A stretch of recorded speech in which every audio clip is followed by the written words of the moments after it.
Hello, people. Excuse me. Hello, people. My name is T. Stokes, and I'm here to let you know about some things about my life. Well, my life started off at a young age of 12. This is when I started experimenting different things. This is when my puberty level was coming up, hormones was coming up. I was playing sports. I was into girls. And I was into like ripping and running the streets, but in a way that I wasn't hanging out on the blocks or with the wrong crowds. But I just wanted to see how the world was. At this time in my life, my family, as far as my dad, he worked all the time because he had to take care of 6 kids. It was me and my sisters in the house at one time. My mother, she was in and out of rehabilitation places. She was, of the streets, and then she'll stay clean for quite some time. And I was enduring all of this, nothing less than what other people have went through, and a lot of people have went through much worse than what I've been through. But this is my testimony that I can share with you people. My struggle began when I was dealing with abuse. Back in that time, a lot of people would say, oh, it's just a whooping. But, my dad was hard on me. And I didn't understand it until I got much older, that he just wanted the best out of me. He wanted me to become better than what he ended up as. Not to put a business out there, but, my dad never went to high school. His decision was the almighty dollar. Let me get out here and get it. And when I have kids, I can be able to push them to the hardest point of their life, that they can be 10 times better than what I am. But as 12 years old, I didn't want to get pushed so hard. Sometimes I wanted to have father and son time. I never had that. A lot of times I just wanted to hear from my dad that he loved me. I never heard that. Now, although I know he do, because he done for me, he bought me the finest clothes. He fed me. And it was never a night that I went hungry. But sometimes as a child, we want to hear those things. We want to know what it is to love, or to feel love. That was something that never occurred to me. Anything that was extracurricular, I know this man loved me unconditional because he would be there. Rain, shine, hail, snowstorm, hurricanes, tornadoes, he was there. I guess it came to that point that he didn't want to be a statistic, like your typical black man, not being there for their kids. But not to go off the subject, this is about how my life turned out. It's my first time being high, smoking weed, hanging out, drinking a little bit, going to the teenage clubs on Saturdays, dancing, having fun, enjoying life. Although it was this missing space in my heart of, is this it? Will it ever get better than this? How can I hurry up and grow up? My reason of hurrying up to become an adult was because how hard my dad was on me. Just to give you some examples of some things that he did. One of the weirdest things, my dad used to listen to a scanner. So when a crime goes on into my little town of Lynchburg, Virginia, he would know what happened because the same scanner the police have, my dad had. My dad would do this weird thing of waking me up. T, get up. Let's go. Young age of 10, 11, 12. I didn't understand what was going on. My dad took me down to the crime scenes and showed me dead bodies.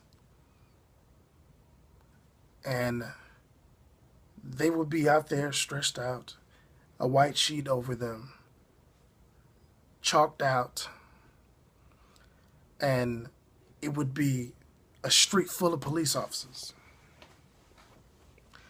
And the message that he delivered to me was, is that where you want to be? Do you choose the streets, or do you choose listening to what I'm saying and doing what I'm saying? The funny, at that age, in 3 o'clock in the morning, you'll say just about anything so you can go back to sleep.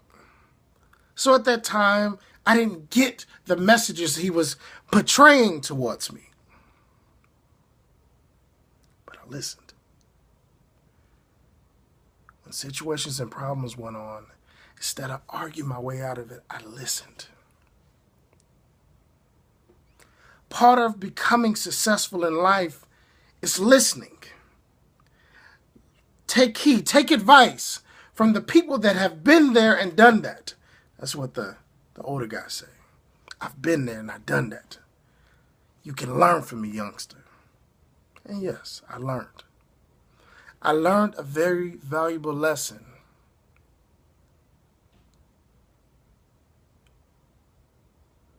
That is one guaranteed in this world, and that's death. It's either you walk into your destiny of retrieving it and seeing death early, or you follow the steps that God has given you to add on to your life. Was I perfect? Not by a long shot. I was a liar, conniving, steal, rob, do whatever needs to do to become successful.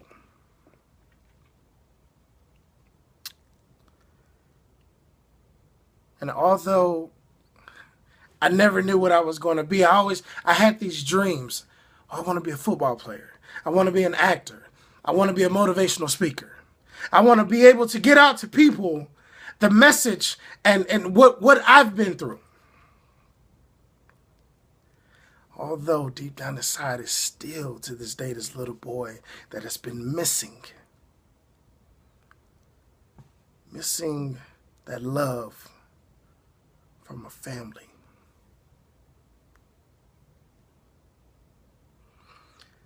They always say you cannot dwell on the past, but sometimes I can't dwell, but I have to sometimes go back and have the shoulda, woulda, couldas of, if I could do it differently, will I go this way instead of this way?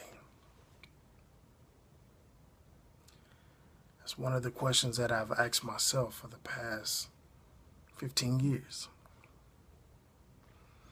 When the opportunity was presented to me to go to a Division I school, why didn't I take that? When the opportunity was presented to me to play in a movie with Danny Glover, and I turned it down because I wasn't ready, why didn't I do that? The question is, do you know your why? And if you do know your why, have you found out your answer?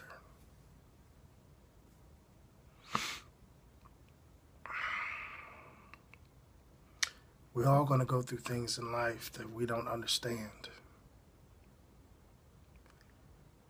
We're all going to endure the riches that God has pointed out towards us.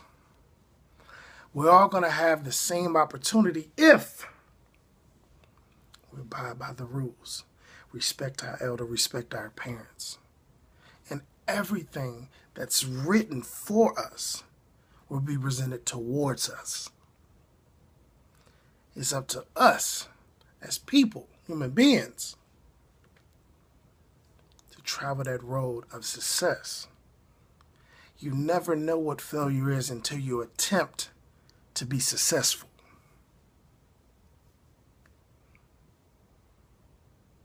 You never know what a testimony will become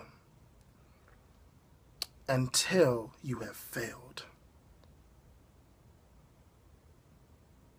You never know how it feels to fall on your backside until you get up, brush yourself off, and keep going forward.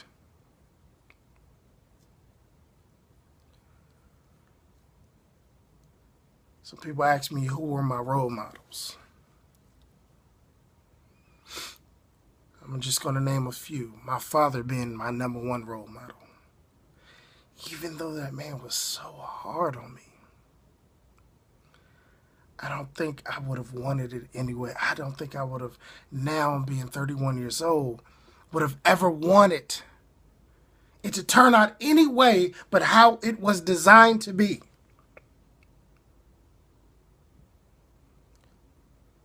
We have this hometown hero from my hometown.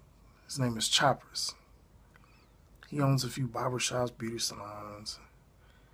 While I say he's one of my heroes, and he may never read this and may never hear it, but, you know, he was a businessman, black man, a millionaire in my town. I never figured when you come from a town of not too much, how could you end up this way? Everything on the good side, you know. And I've had conversations with him like, how did you make it? And, you know, he would tell me hard work, you know, never given up on your dreams. But sometimes going through that saying of never giving up on your dreams is very easy to say it than to actually live it. I'm a living witness. I've given up on a lot. But my dream to get to one person with this message, I will never give up on that.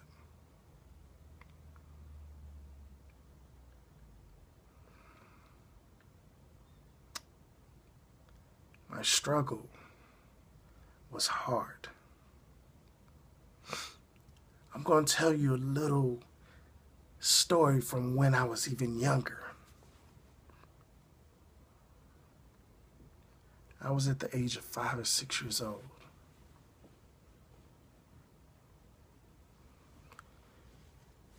Living in Lynchburg, Virginia on Stonewall Street. We lived in a house. It had an upstairs, but it was only like a 1-bedroom house. We struggled. We didn't have running water. I remember the times of having to go to my grandmother's house that lived just across the street from us to go and fill up water jugs, to bring back to the house, to put in the tub, to put in the big collard green pan just to make hot water. I remember the time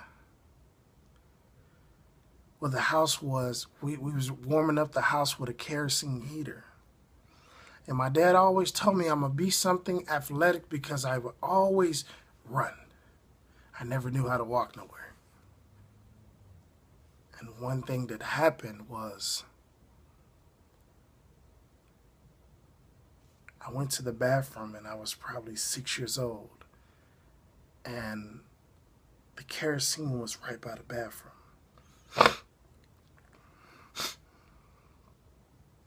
And I remember getting to the point where I came out of the bathroom and I was looking behind me and I just took off running and I ran smack into the kerosene. And in those times, you never really had an open kerosene to kind of humidify the room. You would put a pot of water on top of it. So it would warm up the house and also clean the impurities that's in the home. And that time, my dad may not have known that, but, you know, it was your own steam room. And it allowed that